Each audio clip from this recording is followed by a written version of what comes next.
बिहार से अच्छी खबर नहीं आ रही है। बिहार के 16 जिलों में करीब 82 लाख लोग बाढ़ की चपेट में हैं। ये तादाद सुनने में भले ही बहुत ज्यादा लगे, लेकिन बिहार में बाढ़ की तबाही की तस्वीरें इसकी गवाह हैं। ग्राउंड जीरो से इंडिया टीवी के रिपोर्टर पवन नारा की एक रिपोर्ट देखिए। देश में कोरोना फैला है, बिहार में कोरोना संक्रमितों की संख्या बढ़ती जा रही है और जब सरकार कह रही है कि आप घर में रहिए और पानी कह रहा है कि घर से बाहर निकलिए। बिहार के 16 जिले बाढ़ से प्रभावित हैं। पटना में भी गंगा नदी का जलस्तर काफी तेजी से बढ़ता जा रहा है। आप देखें, ये गंगा नदी पटना के बिल्कुल किनारे और यहाँ जल स्तर तेजी से बढ़ रहा है। हर घंटे करीब 2 सेंटीमीटर की बढ़ोतरी हो रही है। कैलेंडर की तारीखें बदलती हैं, सत्ता बदलती है, मुलाजिम बदलते हैं, लेकिन बिहार में बाढ़ की तस्वीर हर साल एक सी रहती है। हर साल हजारों आशियाने उजड़ते हैं, हर साल कई जिंदगियां बाढ़ का शिकार होती हैं, हर साल करोड़ों की फसल सुहा होती है। बिहार का करीब 68,800 वर्ग किलोमीटर का इलाका हर साल बाढ़ में डूब जाता है। इस साल भी बिहार बाढ़ से जार बेजार है। 16 जिलों में बाढ़ का कहर जारी है।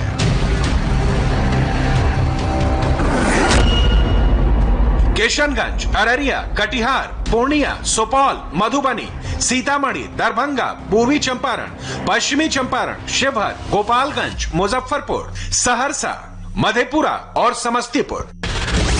बाढ़ से अब तक 42 लाख से ज्यादा लोग प्रभावित हैं। अब तक बाढ़ से 25 लोगों की जान जा चुकी है। थाने में बाढ़ का साम्राज्य कायम है। स्कूल पानी की छावनी में तब्दील हो चुका है। जहां तक नजर जाता है सिर्फ पानी ही पानी है। बाढ़ नई नहीं है, लेकिन दर्द हर साल नया दे जाती है। इस बार तो कोरोना का प्रहार है और अब साथ में बाढ़ की बेशुमार मार है। बाढ़ के कहर में जिंदगी कैसी है? ग्राउंड जीरो पर इंडिया टीवी के रिपोर्टर पवन नारा पहुंचे हैं। इस वक्त हम कुशेश्वर थाने में मौजूद हैं। थाने में भी पानी आ गया है। पानी इतना ज्यादा कि फाइलों को यहाँ टेबल पर रखा गया है, दरवाजा दरक गया है, अपने कागज पत्रियों को संभाल कर यहाँ रखा गया है इस उम्मीद में कि पानी से बच जाए। राहत यह है कि कुछ दिन में थोड़ा पानी घटा है। आपको बता दें कि कोसी नदी के किनारे ये इलाका पड़ता है और यहाँ 3 नदियां ऐसी हैं जिनसे पानी आता है। पानी इस स्तर तक आया था। जो पुराना थाना है उसकी चौखट दरक गई है। अब भगवान भरोसे है, 4 कदम आप आगे आएंगे तो आपको सिर्फ पानी ही पानी नजर आएगा। थाने के बाद अब स्कूल की तस्वीर आपको दिखाते हैं। कोरोना के कारण स्कूल पहले से ही बंद है, लेकिन अब इसे बाढ़ राहत केंद्र के तौर पर तब्दील कर दिया गया है। इस वक्त हम कुशेश्वर सीनियर सेकेंडरी स्कूल में हैं, लेकिन ये वाटर स्कूल ज्यादा आपको दिखाई देगा। पानी पूरी तरीके से भर गया है। सामने देखेंगे तो आपको ये स्मार्ट क्लासरूम दिखाई दे रहा है, कंप्यूटर रूम जिसे कहा जा रहा है, लेकिन ये भी पूरी तरीके से पानी में डूबा हुआ है।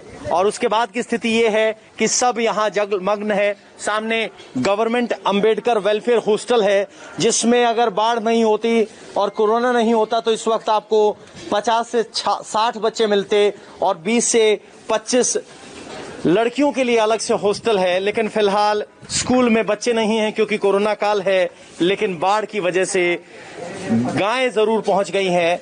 यहाँ गाय का चारा, गायें सब दिखाई दे रही है। रास्ते खो गए हैं, सड़क दरिया में समा गई है। कहीं जाना है तो सहारा सिर्फ नाव का है। कोरोना काल में सोशल डिस्टेंसिंग यहाँ दूर की कौड़ी नजर आ रही है। स्कूल के सामने ही कहा जा सकता है कि एक लोकल पोर्ट बन गया है, बंदरगाह बन गई है। बंदरगाह शब्द का इस्तेमाल इसलिए क्योंकि यहाँ गांव में आने जाने के लिए इन्हीं नावों का इस्तेमाल किया जाता है। एक डीजल का इंजन लगाया गया है। बच्चे, बूढ़े, जवान सभी इन्हीं नावों से आ जाते हैं। ये लोग अभी गांव से वापस आ रहे हैं। अनाज भी उस पर टंगा हुआ है और बड़ी संख्या में लोग यहाँ बैठे हैं। जब इस नाव पर सवार होकर आप गांव में जाते हैं तो सोशल डिस्टेंसिंग जैसे शब्द यहाँ मजाक नजर आते हैं।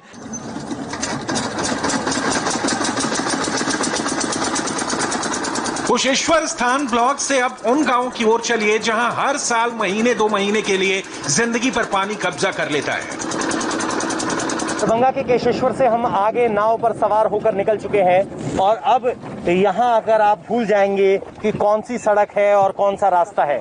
सामने देखेंगे तो ये पुल बचा है, यहाँ के आसपास की सड़क गायब हो चुकी है, केवल इकलौता पुल बचा है।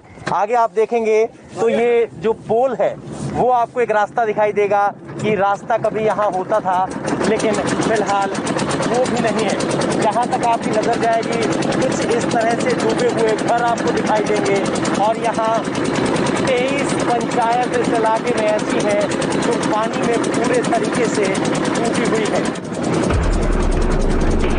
गांव के गांव जल समाधि ले चुके हैं। कहीं कोई ऊंचाई पर बना मकान है, बस वही जीने का सहारा है। सरकार की मदद का इंतजार करते तो गांव के साथ गांव वालों को भी जल समाधि लेने के लिए मजबूर होना पड़ता। इस वक्त हम बहेरा गांव में हैं। ये गांव पूरी तरीके से डूबा हुआ है। जिनके घर हम उतरे हैं, नाव से उतरे हैं, वो टापू की तरह थोड़ा ऊंचे है, लेकिन सामने की तस्वीरें आप देख सकते हैं। पूरे घर डूबे हुए हैं, जो कच्चे थे वो पूरी तरीके से, और जो लोगों ने पक्के घर बनाए हैं वो 5, 7, 10 फीट ऊपर बनाए हैं, इसलिए वो बच गए हैं। इस तंबू आप देख लीजिए, सामने पक्का मकान है। गांव के कितने परिवार रह रहे हैं यहाँ पे? यहाँ पे तो 5-7 परिवार है अभी। 5-7 परिवार है। हाँ। तो किस तरीके से, बिजली तो आती नहीं होगी, तो कैसे जीवन चल रहा है? वैसे अंधेरे में जीवन चला रहा है, क्या करेंगे, कुछ तो है नहीं। दिया हुआ जला करके अपना टाइम पास कर रहे हैं। तो राशन वगैरह है, कोई मदद सरकारी पहुंचती है कि नहीं? कोई सरकार का कोई मदद उधर नहीं मिल रहा। बाढ़ का ये दंश सिर्फ एक गांव का नहीं है, सिर्फ एक जिले का नहीं है, ना ही एक साल का है। हर साल एक ही मंजर होता है। बिहार में बाढ़ की स्थिति 1 या 2 गांव तक ऐसी सीमित नहीं है। इस वक्त बिहार के 16 जिलों की 1312 पंचायत में 81 लाख लोग बाढ़ से प्रभावित हैं। और आइए अब देखते हैं सुपर 100।